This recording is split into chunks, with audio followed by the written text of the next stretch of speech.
Hey everyone, and welcome. Today, we are diving deep into something called RAG, which stands for Retrieval Augmented Generation. It's a really powerful way to make AI smarter, way more accurate, and honestly, a lot more trustworthy. You can think of it as giving our AI models a cheat sheet, or maybe more like an open book exam for the real world. So let's jump right in. So let's start with a problem that I know you've seen. You ask an AI a question, and it gives you this beautifully written, super confident, and completely wrong answer. This thing has a name. It's called hallucination, and it happens because AI models are often just predicting the next most likely word based on a static library of data they were trained on. But what if we could give them a better way? Well, the solution is to think about the problem a little differently. Instead of giving the AI this high-pressure, closed-book test where it has to rely only on its memory, what if we gave it an open-book exam? This is the whole idea behind RAG, and it's just a brilliant way to ground the AI's answers in actual verifiable facts. And this slide, I think, just lays out the difference perfectly. A standard large language model, an LLM, it's like a student who crammed 1,000 textbooks the night before a test. They've memorized a ton, but they can't check any of their notes during the exam. Their knowledge might be outdated, and if they hit a question they don't know, well, they might just make a guess. But a RAG-powered LLM, that student gets to bring the most important textbooks, your specific documents, right into the exam. It can look up the facts, use the latest info you've given it, and build its answer on solid evidence. So what exactly is RAG in official terms?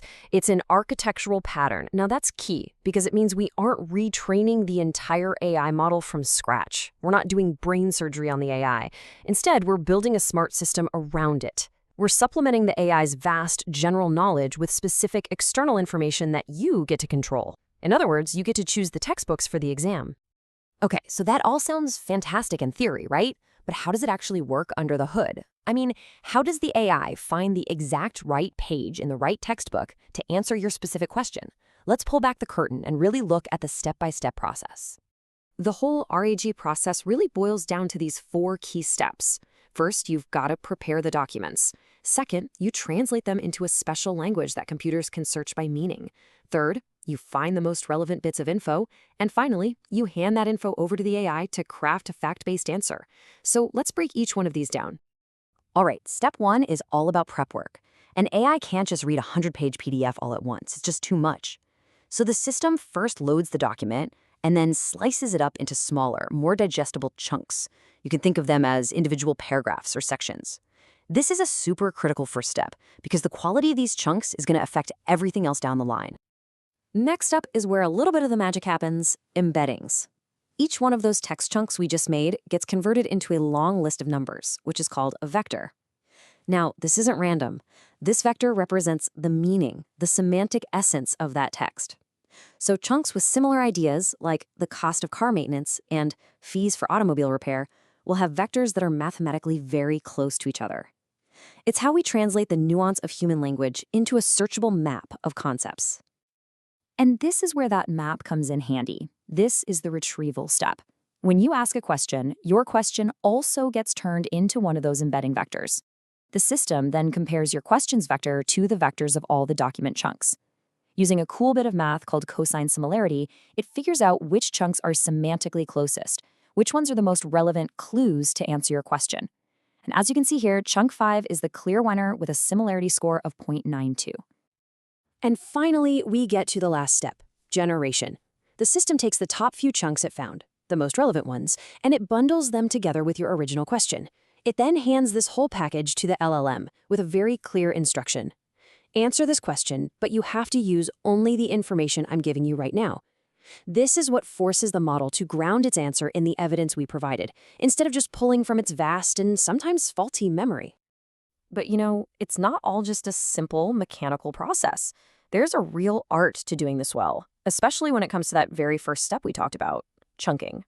How you decide to slice up your documents involves a really critical design trade-off that can honestly make or break your entire system. Let's look at this trade-off because it's super important. On the one hand, if you use really small chunks, your retrieval can be incredibly precise, right? It can find the exact sentence that answers the question. The downside, you might lose the broader context from the surrounding paragraphs. On the other hand, larger chunks give the AI much richer context to work with, but your retrieval might be less precise and pull in a bunch of irrelevant noise. And yeah, on top of all that, more chunks can mean higher costs. Finding that sweet spot, that perfect balance, is a huge part of building a great RAG system. This brings us to what is maybe the most important principle in all of AI, and it gets amplified like crazy by RAG. You've heard of garbage in, garbage out? Well, with these systems, it's more like garbage in, gospel out, because the AI is designed to treat whatever information you give it as the absolute truth. And I just love this quote from the source material. It's so on point. RAG makes GIGO visible and measurable. Think about it. A standard AI might hallucinate for reasons we can't quite figure out. But with RAG, if you get a bad answer, you can actually trace it back. The system makes the garbage in, garbage out problem totally transparent because you can literally see the low-quality junk it was forced to use as its source of truth. And it's a total chain reaction, a domino effect. If your original source is a messy PDF that your system can't read properly, you get poor chunks. Poor chunks lead to weak, meaningless embeddings. Weak embeddings mean you're going to retrieve irrelevant information. And when you hand the AI a pile of irrelevant context and ask it a question, well, it has no choice but to fall back on its old habits and just make something up. The quality of that final answer is completely dependent on the quality of your source data, period. So, okay, knowing all this, how should we be interacting with these kinds of AI systems? Well, we need to get a lot more critical. We need to become what the source material calls computational skeptics. And here's the core idea, the new mindset. Don't just trust an AI's answer at face value. The absolute beauty of a well-built RAG system is its transparency. You can, and you absolutely should, ask to see the sources. Ask why it gave that answer. Inspect the evidence it used and verify it for yourself. This shift from blind trust to active verification is so essential. All right, so let's do a quick recap of the key takeaways. First, RAG is basically an open book exam for an LLM, using your documents as the textbook. Second, it's a 4-step process. You chunk, you embed, you retrieve, and then you generate. Third, smart design choices, especially around things like chunk size, involve really important trade-offs. And finally, and maybe most importantly, the quality of your final answer is 100% dependent on the quality of the source data you feed it. Garbage in, gospel out. And I want to leave you with this final thought to chew on.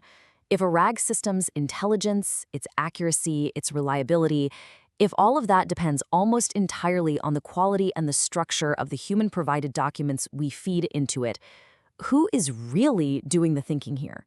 It's a pretty fascinating question about this emerging partnership between human curation and machine intelligence. Thanks for joining me.